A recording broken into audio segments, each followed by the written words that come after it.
Hi guys, it's Jacob from Stringbuzz here, stringbuzzworld.org being a music journalism site, links are in the description down below, and we have a brand new song review for you today, and it's the latest track by Blink-182, and that's Misery, so I'm going to refer to the original article as I usually do for these videos, so I hope you enjoy. So at this point, anyone who follows the site or the YouTube channel, which you're probably watching this on, already knows I'm not the biggest fan of Blink-182's releases over the past 2 years or so, and that includes both the California album as well as the few exclusives they've released since in this past sort of 3 months or so for this brand new gold edition or whatever they're calling it of the California album. I used to be a huge fan of Blink-182 and I was really excited for the California album, but things just fell apart for me. However, Misery is yet another one of these like gold edition type exclusive tracks which are being released with this brand new release, or rather extension, whatever you really want to call it. And I'm still hoping to hear a track that I can at least have mindless fun to.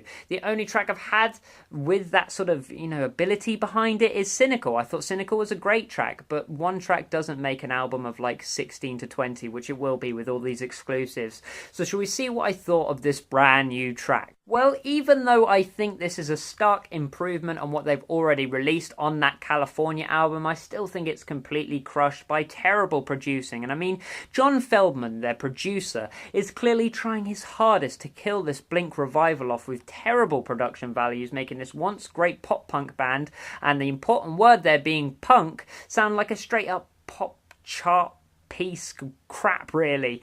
Whenever passion is showed or meaning or emotion is trying to be pushed forward into the foreground, it just doesn't resonate at all because it's so stripped of all of its natural flavour that everything sounds so robotic all the time, which doesn't fit with the punk genre, funnily enough. Skiba sounded much better on this track though, and that's a huge relief for me because I'm a huge Skiba fan, but not as part of Blink at the moment anyway, and he sounds much better than the entire California album combined, and that's for one simple reason, and I think that's just because he's singing in his own voice. He's being confident in his own voice. He's not trying so hard to sound like Tom on this track. And even the producer is trying his hardest to noise gate the ever-living heck out of him, but he still sounds strong and still sounds comfortable with his voice. So it's too little too late for me for Skiba, but I guess this entire album is too little too late at this point. Starting with the production on this track, there are so many basic errors here that it genuinely stumps me as to why these guys bother to stick with Feldmann. The drums are astonishingly overcompressed, and even commenters are noticing this in the comment section, with the cymbals especially sounding like tin cans being cut off before we hear any resonance at all in the mix. They don't glisten at all in that high ground. The guitars are literally reduced to just distorted layers, covering up holes in the stereo field rather than actually adding any tonality whatsoever. Hoppus and Skiba had their vocal tracks completely stripped and butchered with post-production tampering, I guess is the best way of putting it, auto-tuning, noise gating, and just too much going on, too much added to every single layer. I mean, Hoppus especially sounds incredibly manipulated on this track, just like he did with all the rest of the tracks on California. Even the bass just doesn't have that signature Blink twang to it. Joining the guitar is just another layer in the mix rather than being at all individualized.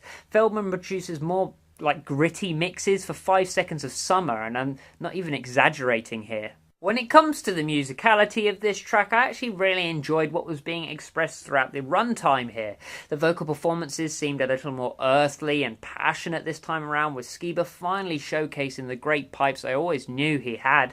The drums yet again are great, with strong transitions and interesting patterns and great tom work, and talking of patterns, that bloody great kick pattern was really interesting to me, even though I'm a little fed up with it at this point. I even enjoyed the guitars. The strum progressions were better than anything we got on the California album up to this point, with the exception of Cynical, of course, which I actually think is a great track. But the bridge just stopped all the momentum of the entire group in its tracks once again. I get what they were going for with this slower, lighter, dynamically softer bridge and middle eighth, but the track could have really risen at that point, and it should have capitalized on the atmosphere that was created, one which was a little bit more gritty than anything we had heard off the California album, so it went back to ground zero from that point onwards. Lyrically, the track is just a little too weak for me, and I still relate to the whole teenage thing, as I'm still partially in my teenagehood, but they've been heavily based around for so long, and they just need to express these ideas and emotions a little bit more intelligently and maturely at this point. I just felt that it was a little too outdated on this track and a little too basic, which is sort of a common theme with the California album. So all in all, there is a good, strong track in here, a strong, memorable Blink track in here, but it's been butchered by terrible production once again. So I gave it a G rating of 5 out of 10, which is average, even though there is a good 7, maybe even 7.5 out of 10 track in there. So it's so frustrating. So if you like this video, then please leave a like, subscribe to see more, and I'll see you around next time. Bye-bye.